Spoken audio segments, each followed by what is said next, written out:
All right, Mr. Taliaferro TV. I was gonna wait. I'm gonna just keep it a stack with y'all. When y'all see this, it'll be sometime Sunday, later in the day. But it's 5 in the morning right now. I'm gonna just be honest with you. Right now it's 5 in the morning. I was gonna wait to shoot this, but it was on my mind, and I felt like I needed to do it right now, just because I'm at my most honest point right now, and I've not been liquored up or anything like that. But yo, this is just pure honesty and from the heart. Yo, I see a growing comment in my comment section, and I always catch this. I don't see a lot, but I do see this all the time. It's yo, shut up and get to the story. And I always look at that as like, yo, I get it. You got a purpose why you're on my video. You want to get the news, but it's like, yo, I'm a brand, right? And I have a responsibility and obligation to try to grow my brand by suckering you in with the story. And that's like I gotta draw your attention some kind of way. That's my way of getting your attention. While I got you, hey, let me sell you me. And I'm not trying to sell you anything negative. I'm trying to sell you the real me. And hopefully you look at that and deem that as positive as I try to portray. So a lot of times I'm telling you, so-and-so is beefing with that person. But once you come to my story, you're getting a different spin. You're not getting he shot at him, so he shot back. That's it. No, it's this is what happened. This ain't cool. Kids, this ain't dope. Can these people come together and work this thing out before it's too late? That is like if you don't get anything else from a video, that is what I'm trying to do. And it all ties back to me and this story that we're gonna get to. It all ties back, right? And I'm sitting here watching J.Cole. I went back and watched the J.Cole Angie Martinez interview. If you have not seen an interview in quite some time, I think this was for 2014 Forest Hill Drive. It's about 2-3 years old now. If you have not ran this interview back, I advise you do it, because the interview is probably more powerful now than it was when it just released. Just the things, the context that J. Cole and everything, the content that he's talking about. Listen, guys, I always hint at this, and I think I've said it flat foot before, but I want to say it again. I will not be on YouTube in this platform, in this space forever. As a matter of fact, as I close in on 100,000, I'm very appreciative for every subscriber. I don't know how much more I have in me now, right? I've given this thing everything I have. Make a long story short, I never wanted to give news in this way. I like doing interviews, but the reason why I came to this space was because I don't know if y'all know a lot about me, but I was out here at the clubs for real, right? Go ask about me. I was really in Tennessee. I was out here traveling for interviews for real. Partners with me a lot of the times. Most times I was by myself. A lot of times I was by myself as well. And I was out here for real, going club to club. He's in town. Can I call a manager? Can I go find a number on Google? You know what I mean? Can I call a label? Will they set me up? And most times it was no. We went and tried to do things anyway. I was doing these interviews, and two things I was noticing: the artists, they weren't respecting me. They were giving me trash interviews, and again, sometimes a lot of these guys were intoxicated. They're in a club. They were giving me bad interviews, and B, the views weren't being respected by the people. Like, I wasn't doing numbers on these videos at all.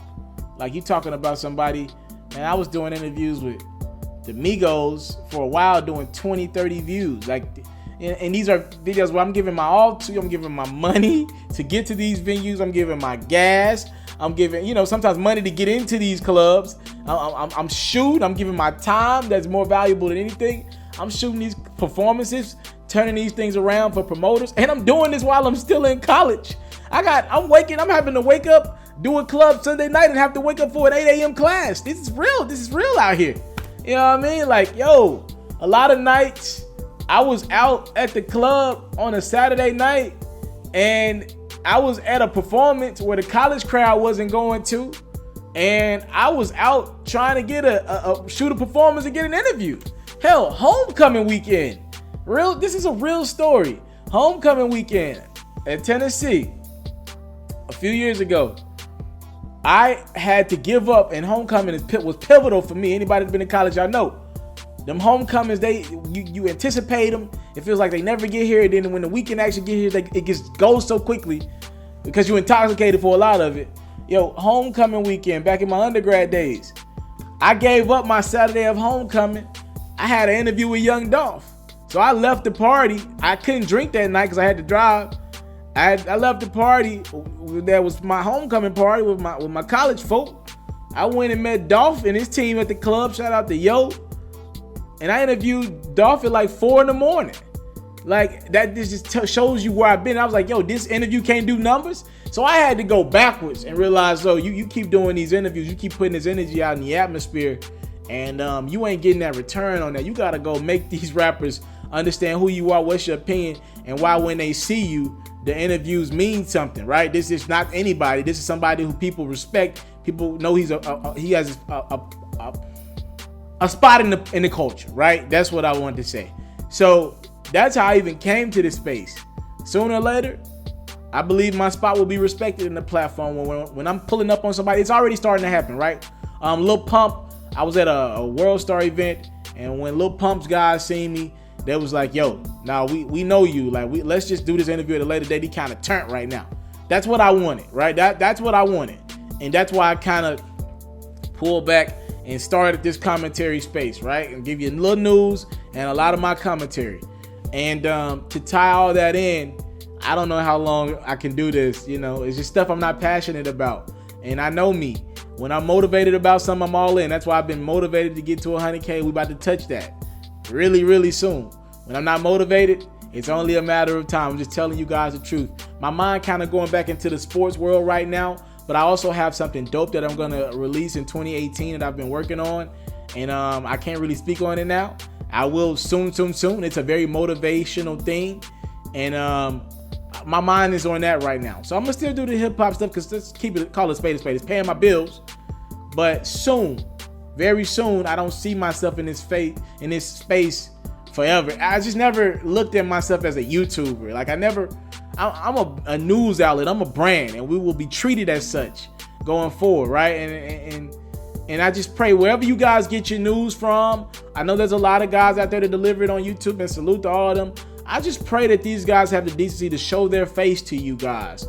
I pray that these guys have the decency to be as open and honest as I am and have the integrity. I'm not just doing this for a quick buck. I'm doing this to pay bills and to put me in a better position to go elsewhere with the brand. Let's make that clear. And I still will serve the people in that platform. So we get to J.Cole.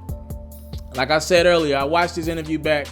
And again, tying that back into what I just said, it's like, yo, it's that thing of, yo, you got to keep continuing to progress and keep moving on in different spaces. I watched this interview, and I'm probably partially geeked because of the interview. This interview with Andrew was so powerful. We're talking about white rappers, and Nicki Minaj posted the joint on her social media account or Instagram account. Like, pretty much, it's a good time to be a white rapper right now, right? And I totally agree. And I looked at the top 10, and I did the video on it. Please go check it out, my previous video.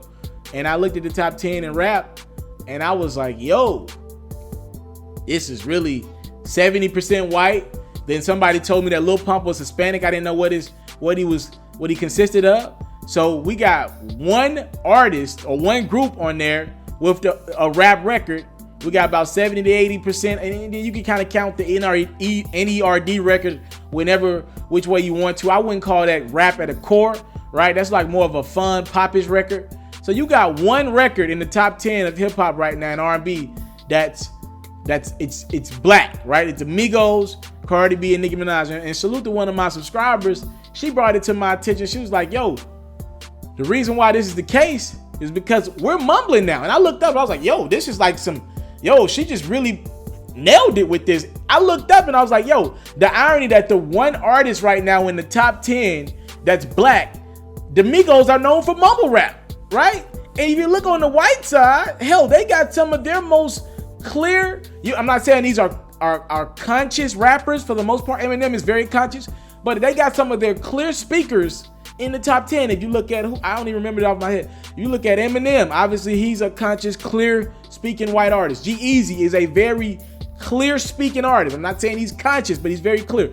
Macklemore's, he's kind of conscious, but at the core, he's very clear speaking. Post Malone, he's not that clear of a speaker.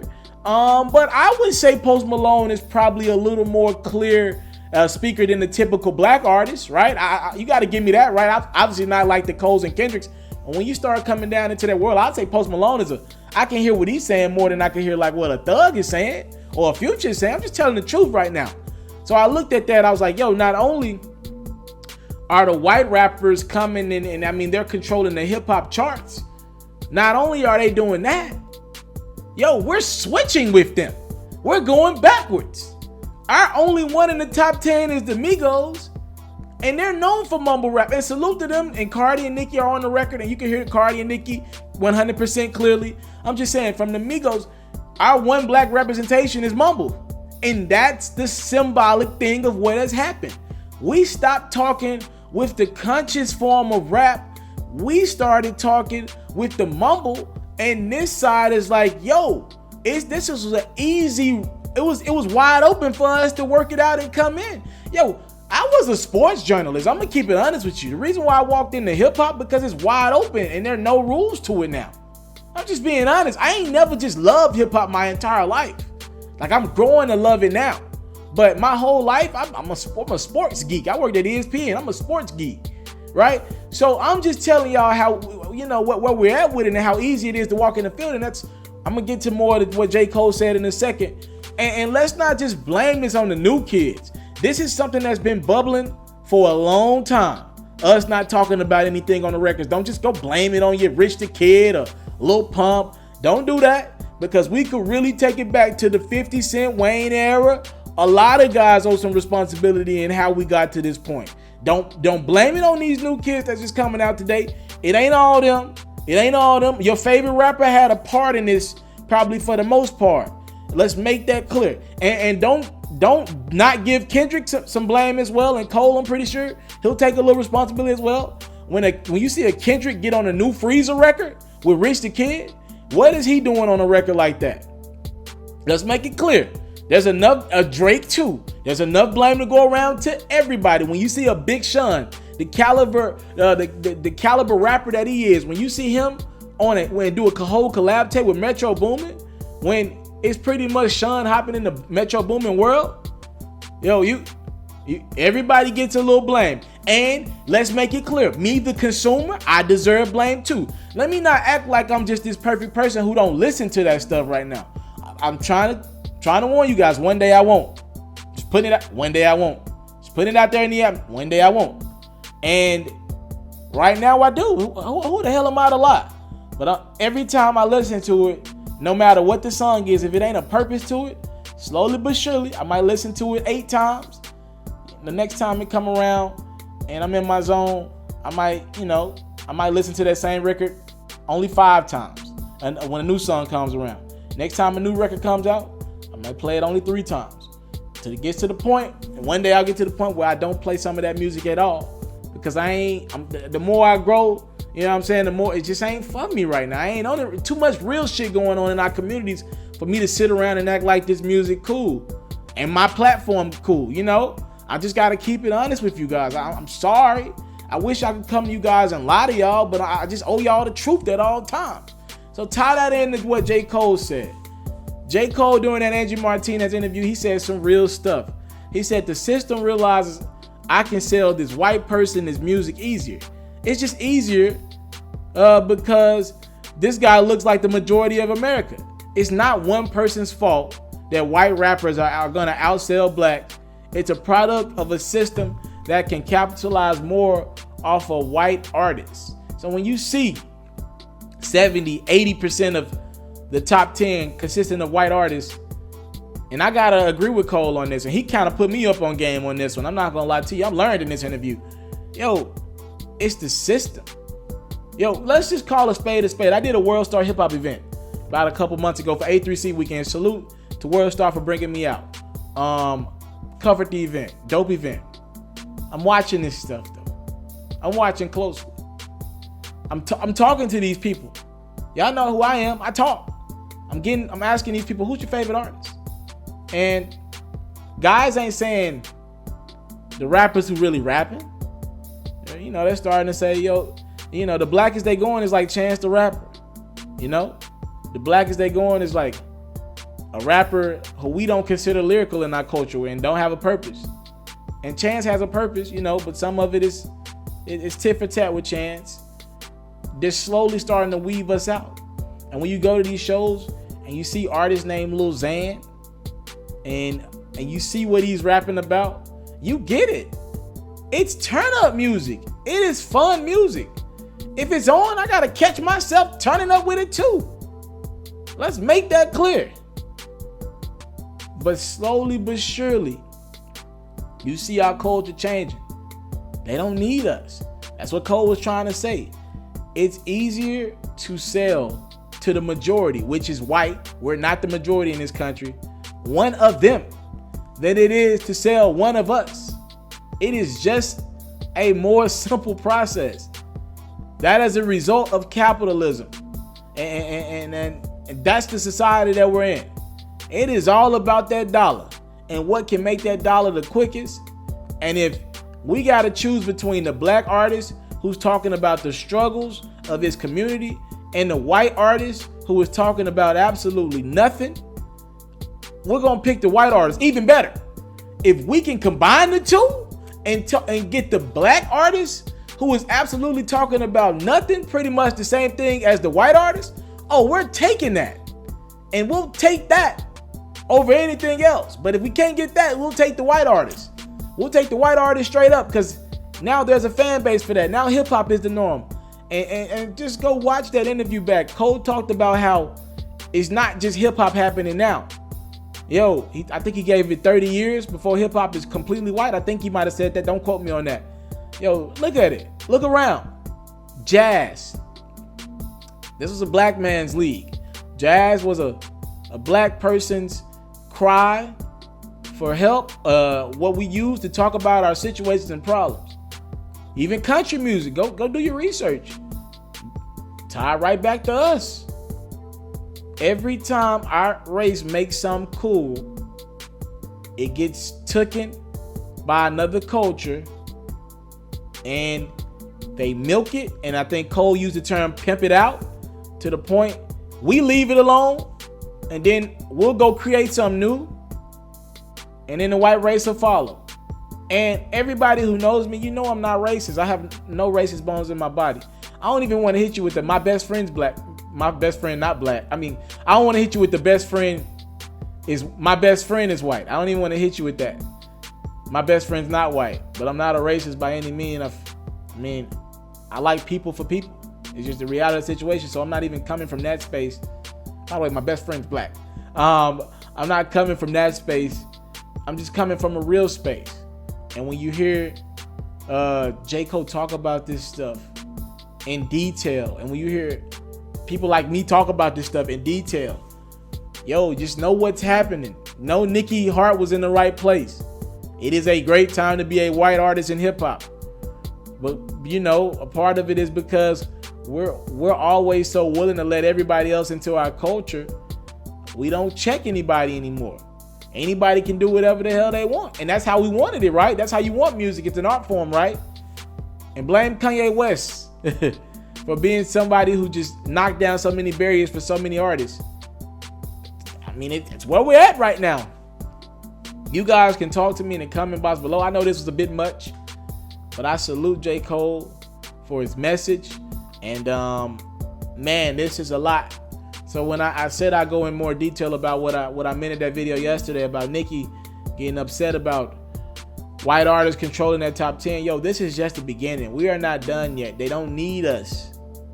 They don't, you know what I mean? Slowly but surely, it's just copy our culture, weave us out.